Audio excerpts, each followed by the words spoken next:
One nation one election బిల్లును parliament ముందుకు తీసుకొచ్చేందుకు కేంద్ర ప్రభుత్వం చర్యలను వేగవంతం చేసింది.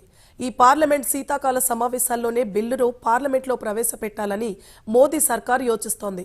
ఒకవేళ అది సాధ్యం కాకపోతే వచ్చే పార్లమెంట్ సెషన్లో బిల్లును ఖచ్చితంగా ఉభయ సభల ముందుకు తీసుకురావాలని భావిస్తోంది. ఇక లోక్సభ ఎన్నికలతో పాటే వివిధ రాష్ట్రాల అసెంబ్లీలకు కూడా ఒకే దఫా ఎన్నికలు నిర్వహించడం కోసం కేంద్రం ఈ బిల్లును తీసుకొచ్చింది. భారత మాజీ రాష్ట్రపతి రామ్నాథ్ కోవింద్ నేతృత్వంలో ప్రభుత్వం నియమించిన కమిటీ ఈ బిల్లుకు సంబంధించి పలు సిఫార్సులు చేసింది. అనంతరం బిల్లుకు కేంద్ర కేబినెట్ ఆమోదముద్ర వేసింది. ఇక బిల్లు పార్లమెంట్ ఆమోదం పొందడమే తరువాయిగా ఉంది.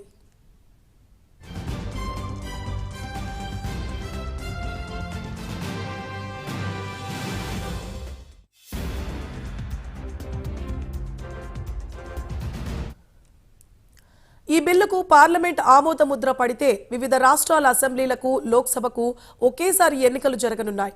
పార్లమెంట్లో ప్రవేశపెట్టడానికి ముందు బిల్లును జాయింట్ పార్లమెంటరీ కమిటీకి పంపాలని ప్రభుత్వం ప్లాన్ చేస్తోంది. జేపీసీ అన్ని పార్టీల ప్రతినిధులతో ఈ బిల్లుపై చర్చించి అందరి అంగీకారాన్ని తీసుకోనుంది. అంతేగాక అన్ని రాష్ట్రాల అసెంబ్లీల స్పీకర్ల నుంచి ప్రభుత్వం ఈ బిల్లుపై అభిప్రాయాలు కోరింది.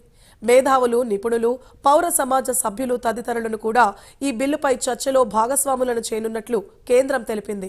ఆ తర్వాత సాధారణ ప్రజానీకం నుంచి కూడా ఈ బిల్లుపై అభిప్రాయాలను కోరనున్నట్లు ప్రభుత్వ వర్గాలు తెలిపాయి.